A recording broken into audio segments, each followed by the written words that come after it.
सभी को नमस्कार। आज के इस प्रवासी राजस्थान दिवस के शिक्षा सत्र में मंच पर विराजमान जिनको कि अभी आपने सुना, ऐसे हमारे केंद्रीय पर्यावरण, वन एवं जलवायु मंत्री श्री भूपेंद्र यादव जी, कैबिनेट में मेरे साथी उप मुख्यमंत्री भाई प्रेमचंद बैरवा जी, शिक्षा एवं पंचायत राज मंत्री श्री मदन दिलावर जी, पंचायती राज एवं ग्रामीण विकास राज्य मंत्री ओटाराम देवासी जी,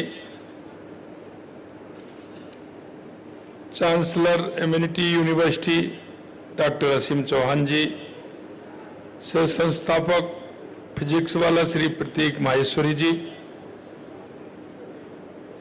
Shri Avinash Kumar Agarwal ji, Anand Rathi ji, professor B Ram Gopal Rao, professor Ashok Banerjee ji, Gaurav Rungta ji, Kuldeep Ranka ji, Sandeep Verma ji, Krishna Kunal ji और मेरे सामने बैठे सभी इस सत्र में भाग लेने के लिए आए मेरे भाई और बहनों।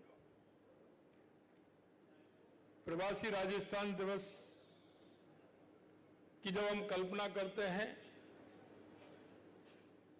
तो सिर्फ उसमें यह आता है कि निवेश के लिए आमंत्रित करना, बुलाना या उन सब हमारे प्रवासी भाइयों को आमंत्रित करके राजस्थान में नवाचार के लिए उनको प्रोत्साहित करना। लेकिन आप देख रहे हैं कि हमारा राजस्थानी प्रवासी दिवस जो हम मना रहे हैं उसमें हमारे अलग अलग सेक्टर हैं, क्योंकि राजस्थान हर दृष्टि से मजबूत बने, राजस्थान विकसित राजस्थान बने, उत्कृष्ट राजस्थान बने, दुनिया का सबसे सर्वश्रेष्ठ राज्य बने, तो इसमें आवश्यकता है कि जिस सत्र में आप बैठे हुए हैं वो उसमें सबसे प्रमुख सत्र है, क्योंकि इस सत्र के माध्यम से ही हमारे अन्य दरवाजे खुलते हैं। शिक्षा हर व्यक्ति के जीवन में बहुत महत्व रखती है, बहुत महत्वपूर्ण है।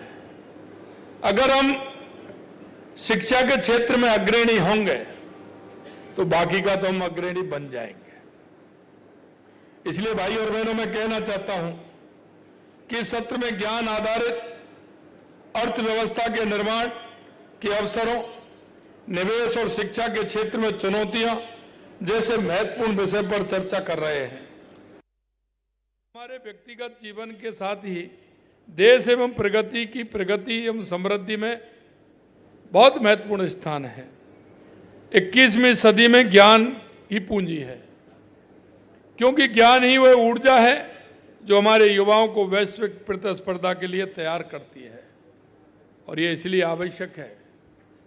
स्वामी विवेकानंद जी ने 1893 में कहा था, उठो जागो और इस देश दुनिया पर छा जाओ। और उन्होंने इसके साथ में यह भी कहा था कि अगर आपने यह संकल्प ले लिया तो 21वीं सदी भारत की होगी। ये 1893 में स्वामी विवेकानंद जी ने कहा था। इसलिए मित्रों, मैं कहना चाहता हूं कि 21वीं सदी में ज्ञान की ही पूंजी है, क्योंकि ज्ञान ही वह ऊर्जा है जो हमारे युवाओं को वैश्विक प्रतिस्पर्धा के लिए तैयार करती है। शिक्षा, कौशल, नवाचार, अनुसंधान आधुनिक अर्थव्यवस्था के 4 प्रमुख स्तंभ हैं, और इन्हें मजबूत कर हम अर्थव्यवस्था को अभूतपूर्व गति दे सकते हैं। और अभूतपूर्व गति देने के लिए आवश्यक है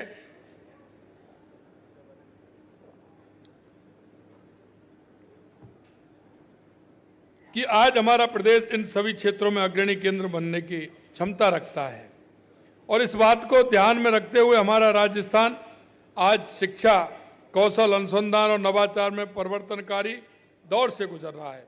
12वीं कक्षा के तुरंत बाद राज्य के युवाओं के लिए कौशल उन्नयन और रोजगार के अवसर पैदा करने के उद्देश्य से अर्ली कैरियर प्रोग्राम टेक भी शुरू किया गया है। स्कूली छात्रों में उद्यमता और नवाचार को बढ़ावा देने के लिए आई स्टार्टअप कार्यक्रम का विस्तार किया है। स्टार्टअप पॉलिसी से युवाओं के लिए नवाचार और उद्यमता के अवसर बढ़े हैं। नई तकनीकी में अवसर सृजित करने के लिए अटल इनोवेशन स्टूडियो एंड एक्सीलरेटर स्थापित कर रहे हैं। ABGC XR पॉलिसी के तहत हमने एनिमेशन, विजुअल इफेक्ट, गेमिंग और एक्सटेंडेड रियलिटी जैसे क्षेत्रों में युवाओं के लिए अवसर के नए द्वार खोले हैं। युवाओं को नई तकनीकी में प्रशिक्षित करने के लिए राज्य में 3 सेंटर ऑफ एडवांस स्किलिंग स्थापित किए जा रहे हैं। हम युवाओं का कौशल विकास कर उन्हें रोजगार लायक बनाने के लिए स्टेट स्किल पॉलिसी के तहत 2 साल में 1.5 लाख युवाओं को प्रशिक्षण दे रहे हैं। हमने शिक्षा का क्षेत्र का अभूतपूर्व विस्तार किया है, जो इस ज्ञान आधारित अर्थव्यवस्था की नींव तैयार कर रहा है। पिछले 2 साल में हमने 71 नए राजकीय महाविद्यालय और 21 नए राजकीय पॉलिटेक्निक कॉलेज खोले हैं। 177 नए कॉलेज भवनों का लोकार्पण किया। 7 नए मेडिकल कॉलेज 12 बांसवाड़ा, नागौर, झुंझुनू, सवाई माधोपुर, टोंक और जैसलमेर में शुरू किए हैं।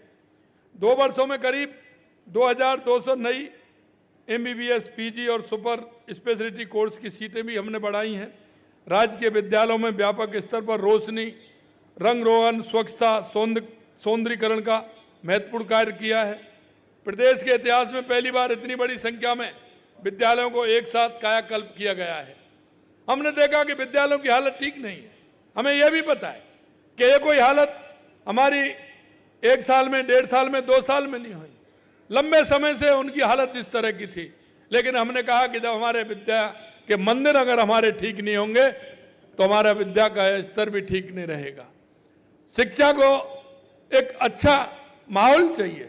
उसके लिए हमने कहा कि जितने भी हमारे विद्यालय हैं उनको ठीक प्रकार से किया जाए, और इसलिए हमने एक साथ कायाकल्प किया है। और जहां आवश्यकता है हमने वो भी कहा है, हमारे सांसदों, विधायकों, हमने विधायकों को कहा है कि आप उसका 20% पैसा हमारे विद्यालयों के लिए देंगे, चाहे छोटी से मोटी कोई कमी होगी उसको आप पूरा करेंगे।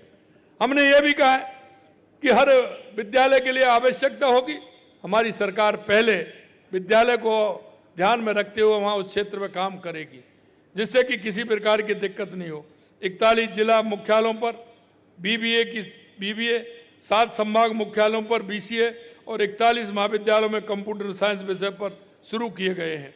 कॉलेजों में ICT लैब, स्मार्ट क्लासरूम बना रहे हैं। बालिका शिक्षा को बढ़ावा देने के लिए करीब 40,000 बालिकाओं को स्कूटियों का वितरण भी किया गया है। राजस्थान टेक्निकल यूनिवर्सिटी कोटा के 7 कॉलेजों में AI, big data, robotics, IoT और EV आदि के सेंटर ऑफ एक्सीलेंस स्थापित किए गए हैं। 4,000 विद्यालयों में 8,000 स्मार्ट क्लासरूम और 500 PM श्री विद्यालयों में डिजिटल लाइब्रेरी की स्थापना की गई है। इसके साथ साथ हमें लगा कि उस विद्यालय में, क्योंकि हमारे विद्यार्थी पढ़ते हैं, तो उनको आगे एग्जाम देने के लिए आवश्यकता है कि लाइब्रेरी या ई-लाइब्रेरी।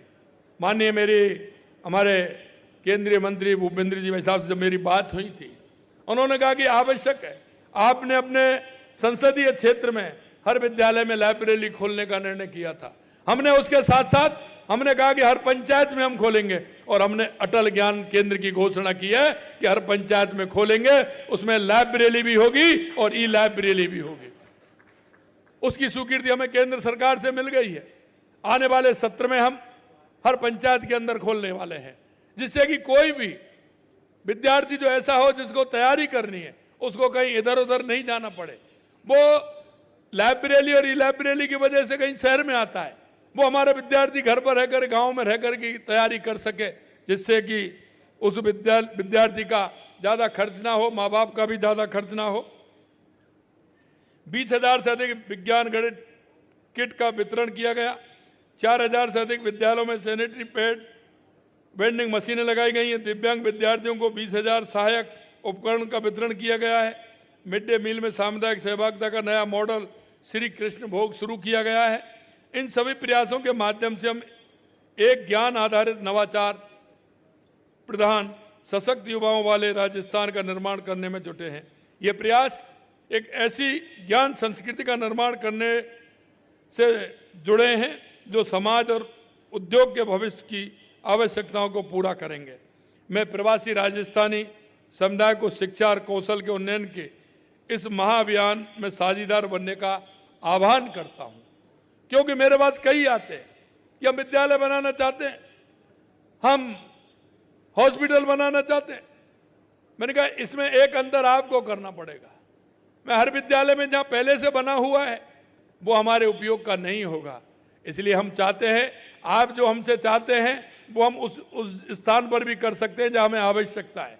आप आइए, हमने आपको 2 लाख चिन्हित किए हैं, 2 लाख ऐसे स्थान चिन्हित किए हैं जहां आप किसी भी तरह का काम कर सकते हैं, चाहे वो विद्यालय का हो, चिकित्सालय का हो, खेल का मैदान हो, आंगनवाड़ी केंद्र हो, वहां की किसी भी आवश्यकता की ऐसी होगी उसके लिए हमने चिन्हित किया है। इसलिए मैं आपसे आह्वान करना चाहता हूं, जहां आवश्यकता है आप अगर समझते हैं तो उसके अंदर काम करिए। और आइए, हम कहीं आपको निराश नहीं होने देंगे। आप जो हमसे चाहते हैं निश्चित रूप से उसको भी हम करेंगे। हम चाहते हैं कि प्रवासी न केवल निवेश अनुकूल वातावरण का लाभ उठाएं, बल्कि अपने पैतृक गांव में शिक्षा के आधारभूत ढांचे के विकास में भी सहयोग करें। हम आपसे शिक्षा संस्थान में बुनियादी एवं अत्याधुनिक अनुसंधान सुविधाओं के विकास में निवेश करने का भी आह्वान करते हैं। राजस्थान आज वैश्विक निवेश, अकादमिक सहयोग, मेडिकल रिसर्च, एडटेक कौशल प्रशिक्षण, डिजिटल शिक्षा, स्टार्टअप इकोसिस्टम के लिए उभरता हुआ केंद्र है। यह निवेशकों के लिए डिजिटल इंफ्रास्ट्रक्चर के क्षेत्र में अपार संभावना है। इनोवेशन हब, डिजिटल शिक्षा, एआई आधारित सीखने के समाधान, छात्रवृत्तियां, अनुसंधान, अनुदान के लिए सहयोग में आपका योगदान दे सकते हैं। मैं सभी प्रवासी भाई बहनों से आग्रह करता हूं कि ज्ञान और विकास की इस यात्रा में राजस्थान का साथ दें। हमारे प्रवासी राजस्थानियों ने दुनिया में अपनी प्रतिभा और उद्यम का लोहा मनवाया है। अब समय आ गया है कि हम अपनी इस प्रतिभा को अपनी मातृभूमि राजस्थान के विकास से जोड़ें। ज्ञान आधारित अर्थव्यवस्था के निर्माण में आप जैसे मेधावी अनुभवी लोगों का सक्रिय सहयोग बहुत महत्वपूर्ण रहेगा। आपका अनुभव, विशेषज्ञता, मार्गदर्शन राजस्थान के युवाओं को विश्व स्तरीय अवसरों तक पहुंचाने में अमूल्य योगदान देगा। हम सब मिलकर इस ज्ञान यज्ञ में अपना योगदान दें और राजस्थान को सिरमौर बनाएं। मुझे विश्वास है कि निश्चित रूप से आप काम करते हैं और आपने बहुत सारे काम किए हैं। एक दिन मैं देख रहा था हमारे प्रवासी भाइयों का हमारे राजस्थान के हर गांव में बहुत बड़ा योगदान है, चाहे वो शिक्षा के क्षेत्र में हो, चिकित्सा के क्षेत्र में हो, किसी गौशाला के क्षेत्र में हो, किसी खेल मैदान के क्षेत्र में हो। आपका हमेशा सहयोग रहता है। हम चाहते हैं कि आपका अपने मातृभूमि के प्रति आप बहुत अच्छा काम करते हैं, आगे करेंगे। आप सभी इस कार्यक्रम में आए हैं, इस शिक्षा के सत्र में आप सभी जुड़े हैं। आप सभी को बहुत बहुत धन्यवाद, बहुत बहुत धन्यवाद। जय हिंद, जय भारत, जय राजस्थान।